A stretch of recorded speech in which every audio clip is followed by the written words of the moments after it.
చేపల పులుసుని ఒక్కసారి ఇలా ట్రై చేయండి, చాలా రుచిగా వస్తుంది. రుచికరమైన చేపల పులుసు ఎలా చేయాలో చూద్దామా. ముందుగా ఒక గుప్పెడంత చింతపండు తీసుకొని నీట్ గా వాష్ చేసేసి నానబెట్టేశాను. మా వారు తెచ్చిన చేపల్ని నీట్ గా ఒక బౌల్లోకి అయితే వేసి అందులోకి కల్లుప్పు, కొంచెం పసుపు, అలాగే నీచు స్మెల్ రాకుండా ఒక అరచెక్క నిమ్మరసం కూడా వేసేసి దీన్ని ఒక 4-5 సార్లు మంచిగా వాష్ చేసేసుకున్నాను. చూసారా, 4-5 సార్లు వాష్ చేయగానే ఎంత క్లీన్ అయిపోయాయో. వీటిని పక్కన పెట్టేసి స్టవ్ వెలిగించి ఒక చిన్న ఫ్రై పాన్ పెట్టుకున్నాను. అందులోకి ఒక 10 మిరియాలు, అలాగే 1/2 టీ స్పూన్ మెంతులు, 1 టీ స్పూన్ జీలకర్ర వేసేసి మంటని లో ఫ్లేమ్ లో పెట్టి వీటిని దోరగా వేయించాలి. ఇది కాసేపు చల్లారిన తర్వాత మిక్సీ జార్ లో గిర్రు అనిపించి ఫైన్ పౌడర్ లాగా చేసేసి పక్కన పెట్టేసుకోవాలి. తర్వాత స్టవ్ వెలిగించి ఒక వెడల్పాటి బాండి అయితే పెట్టేసుకున్నాను. సో దాంట్లో ఒక 4 టేబుల్ స్పూన్ ఆయిల్ వేసేసుకుంటున్నాను. ఇది ఒకటి గుర్తుపెట్టుకోండి, చేపల పులుసుకి కొంచెం ఆయిల్ ఎక్కువే పడుతుంది. ఆయిల్ హీట్ ఎక్కిన తర్వాత ఒక 2 సన్నగా చాప్ చేసుకున్న ఆనియన్స్ కూడా వేసేసి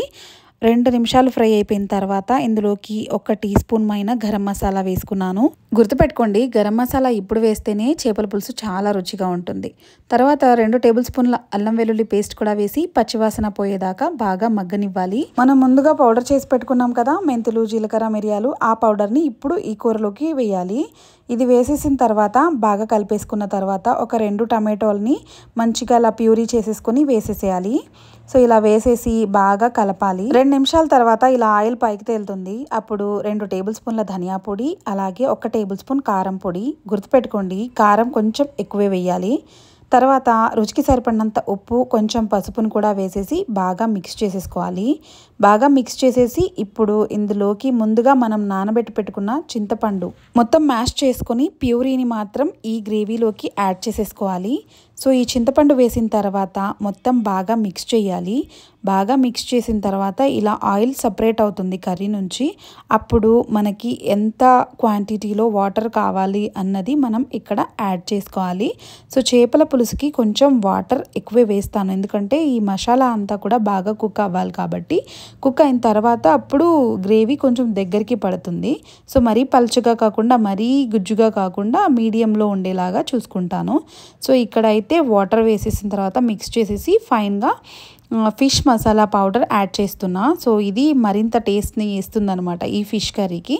సో వేసేసి బాగా మిక్స్ చేసేసుకున్న తర్వాత ఇందులోకి కొత్తిమీర, సో చాలా ఫ్లేవర్ని పెంచుతుంది కొత్తిమీర. ఆ తర్వాత లిటిల్ కరివేపాకు. సో ఈ 2 కూడా వేసేసి బాగా మిక్స్ చేసేసి ఇక్కడ మీరు గుర్తుపెట్టుకోవాల్సింది ఏంటంటే వాటర్ మరీ ఎక్కువ అవ్వకూడదు, మరీ తక్కువ అవ్వకూడదు, చూసి యాడ్ చేసుకోవాలి. నాకు తక్కువ అనిపిస్తే ఇక్కడ వాటర్ యాడ్ చేసి లిడ్ క్లోజ్ చేసి ఒక 15 మినిట్స్ బాగా ఉడకబెట్టాను. చూసారా, ఆయిల్ పైకి తేలి కర్రీ మంచిగా దగ్గర పడుతూ ఉందన్నమాట. ఈ టైంలో మనం నీట్గా వాష్ చేసి పెట్టుకున్న ఫిష్ ముక్కల్ని ఇందులోకి యాడ్ చేసుకోవాలి. ఒక్కటి మీకు చెప్తాను, ఫిష్ కర్రీ చేసినప్పుడు కంపల్సరీ అట్లకాడతోనే కలపండి. అట్లకాడతోనే మసాలా అంతా కూడా ఫ్రై చేయండి, మీకు అలవాటుగా ఉంటుంది. పొరపాటున కూడా గుంత గెరిటలు ఇలా అన్నీ పెట్టకండి, ఎందుకంటే ఫిష్ అంతా కూడా చాలా ముక్కలుగా అయిపోతుంది, విరిగిపోతుంది అనమాట. సో ఇలా అట్లకాడతో అయితే చాలా సింపుల్గా అయిపోతుంది అనమాట. సో ఇలా ఫిష్ ముక్కలు వేసిన తర్వాత ఒక 10-15 మినిట్స్ అలా ఉడకబెట్టాను.